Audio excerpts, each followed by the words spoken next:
Hello, this is Telecom TV. I'm Martin Warwick and I'm talking with Chris Lichko, Managing Director, Major Enterprise Europe at Verizon. Chris, welcome. Thanks for coming in to talk to us. Thanks for having me. Pleasure. Let's begin with this one. What is zero-touch automation? Zero-touch automation is just the idea that you can enable services without any real human intervention, right? The vision, the goal, the utopian future that everyone here in Madrid is really focused on is, how do we set ourselves up in terms of the technology, the process, such that you can plug in a box and it automatically configures itself, right? From a customer perspective. In the network perspective, how do you provision new services, without anyone actually having to do it? It just happens with zero touch. You're a CSP at Verizon, one of the world's biggest. You must be inundated with offers of meetings and various dealings with vendors from all over the world who've got the best solutions that the world has ever seen, and they're going to sell them to you. Yes. So, what is in reality the best thing that the vendor community could do to help a CSP like Verizon on this transformation journey which is continuing and continuing? Well, I mean, a little bit of context. In my role, I'm not in engineering. I'm not, one of the architects. I'm not even in IT. So really, my role is to make sure that our customers are happy. That Verizon's revenue is healthy and we're profitable. But the main focus for my team and myself is our customer. And these are global, multinational corporations, and that's the perspective that I'm bringing here. So my advice for the vendors would be to realize that we see the customers are very seriously focused on universal CPE and hosted network services. I try to put myself in the perspective of some of the vendors who may sense, opportunity. They may sense threat of disruption, because virtualization of what we do, it's disruptive, right? And I think it's quite natural for companies who've built multi-billion-dollar businesses on selling hardware to be really, thinking through, well, how do we do this? I just don't lose sight of the end customer, right? The end customer, at least the customers that I'm speaking with, they are very focused on universal CPE and hosted network services. When we look at the promise of network functions virtualization, doing everything virtually, the agility that you get by being able to create service chains of different network functions it's fundamental to what we're talking about. And if we think about what the end customers did in the past, is they had different boxes from different vendors, right?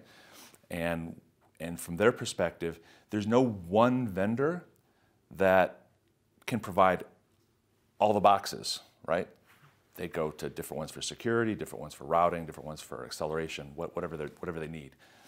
So if we go forward and we see the benefits of universal CPE or hosted networking, it's logically impossible for one proprietary network or platform to be able to do everything, right? So you have to have a universal CPE, which is truly universal, right? Something open. And I think that's got to be hard for some vendors to face. But I from what I see with my customers, that's definitely where they're going. And we've even been into situations where the customers will articulate, in black and white, we do not want to be locked into a single vendor, right? And it influences their buying decisions, which of course, that's our customer. We're doing what we need to do to give our customers what they want and what they need. So this open thing, I think it's real, right? So I think the vendors that will do best will be the ones that really face that reality, work with their direct customers, like Verizon, to build a framework, a level of standardization which allow us to really unlock the opportunity with all this virtualization. Thank you. Yeah.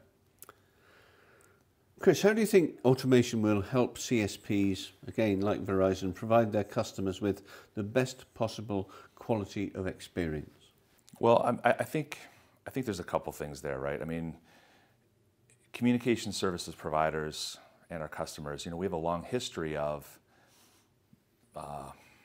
excellent service on the one hand, and I think that we've genuinely been getting better over the years. At the same time, there's always these gotchas, and many of these gotchas, can be manifest in, luxury retail stores which can't open, right? Fashion shows broadcast around the world that, whoops, is it really going to work? Factories, that, need to start on time, right? There's all the, in our industry, we're very lucky that we are so important, and increasingly so, to effectively global commerce. It's very real. It's not just orders and trouble tickets.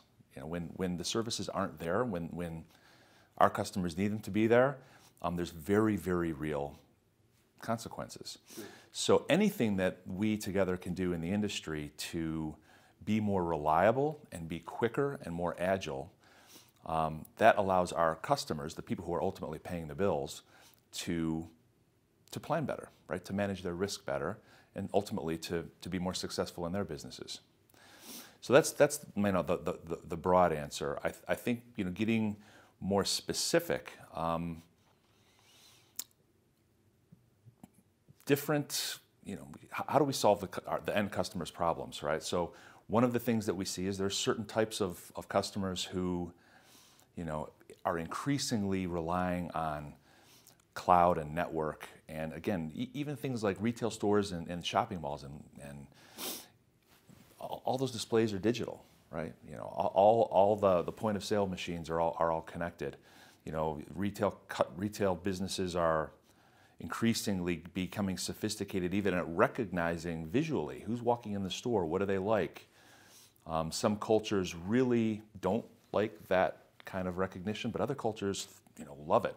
They love the recognition, when they get shuffled into the special room and given a glass of champagne. But if your network isn't working, none of that works. And another long answer, sorry, but the reality is that there's lots and lots of these luxury stores in this case, and they're not staffed with IT experts, right? You have luxury retail professionals, right? The last thing that they want to do is be tinkering around with wires in that closet, right?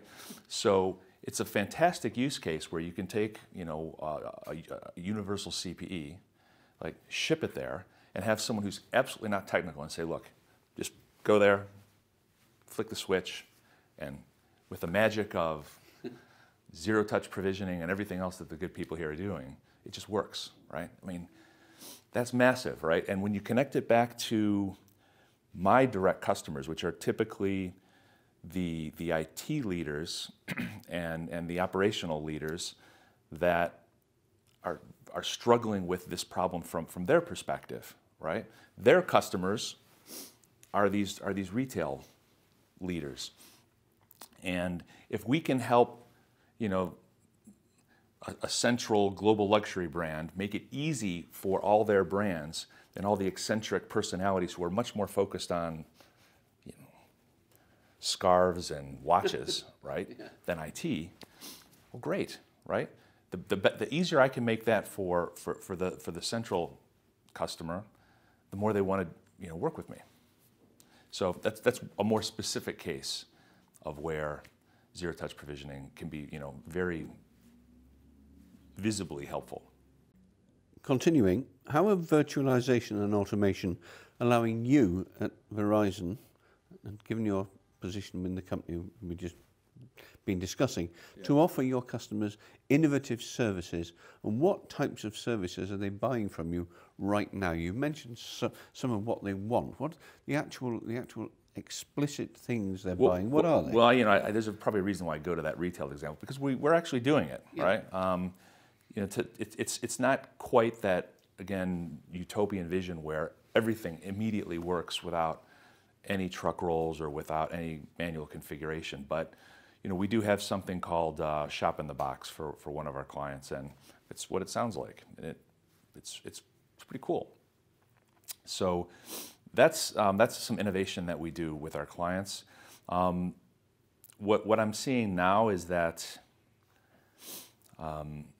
there's, again, different levels of innovation and collaboration that we have depending on the customer and their culture and what they need to get done. Maybe most interesting is we have one large potential client who is, we're very deep in working with them about how can we collaborate and co-create in orchestration. So they're very forward, they're very much leaning into this world, from their perspective. They have very clear goals, and they're interested in leveraging the orchestration capabilities that we're building, but still combine it with other orchestration and automation that they're doing within their business processes. Yeah, and it's really game changing, and it's a little bit it makes us kind of pause and go, okay, well, this all sounds really great, but to be able to partner with someone at that level of co-creation, it truly becomes a strategic partnership, because you need absolute core levels of trust and alignment and commitment and investment. And from our perspective, that becomes quite bespoke to just this one partnership or this one engagement. So the trick is then, how do you do that and win this one deal? But what could you leverage that to create and better position us to do similar things for other clients? We've talked about the upside of all this, about the benefits, about the potential and everything else. What also comes along with automation, and this isn't the first automation wave that the telecoms industry has seen, it's a generational thing, comes around every 20 years or so in a different form. And there are operational challenges and cultural challenges that come along with that for CSPs. What are you seeing at Verizon that these are right now as you're trying to automate the key functions within the network? At Verizon, we're big believers in the value of culture, right? So we've been very deliberate in recognizing that we've been going through change, and this next wave of change is, somehow even more seismic than what we've done in the past. So anytime you have change like that, it creates all kinds of anxiety, right? So, one thing that we do is we are very deliberate about acknowledging that the future is a more agile thing. We're helping equip our leaders and our people with, the facts of what we see is happening and what we need from them in order to be successful and to hopefully alleviate some of the anxiety that the people across the various functions may feel. To make that more concrete, one of the other dynamics in this round is we're very much developing capability in a more agile way. Lean business agility is the approach that we use. Certainly, we all have the OpsDev handbook at our bedside, and while OpsDev is revolutionizing how IT works, right, and it's helped companies like Amazon and all the ones that you hear about deploy and release every second, right, in Amazon's case. That's amazing, right? It's this continuous integration. When we try to see how can we get to something like that in a Verizon context, it goes beyond IT. So we have a great deal of progress and capability like Amazon would have in IT, but what we see for what we're doing here is that there's kind of a ripple-on effect to these other functions that are not traditionally people that are talking about OpsDev or Agile. So we're helping them understand that the old waterfall method of product development, is not going to be successful. We're not going to come to market with what customers actually want. So that's one of the key challenges that we're working through, right? And I'm quite happy that I'm even here, right? Because I'm not the normal type of profile to be at a zero-touch provisioning architecture Congress, right? But because we're seeing that all the things that our architects and our IT people and our product people are doing have this effect right through the organization and really all the way to the customers. I've been leaning forward myself, basically listening to the training. Yeah, and here we are. Good. Well, thanks for the interview, Krzysztof Lichko. Again, thanks very much indeed. My pleasure. Thanks for having me.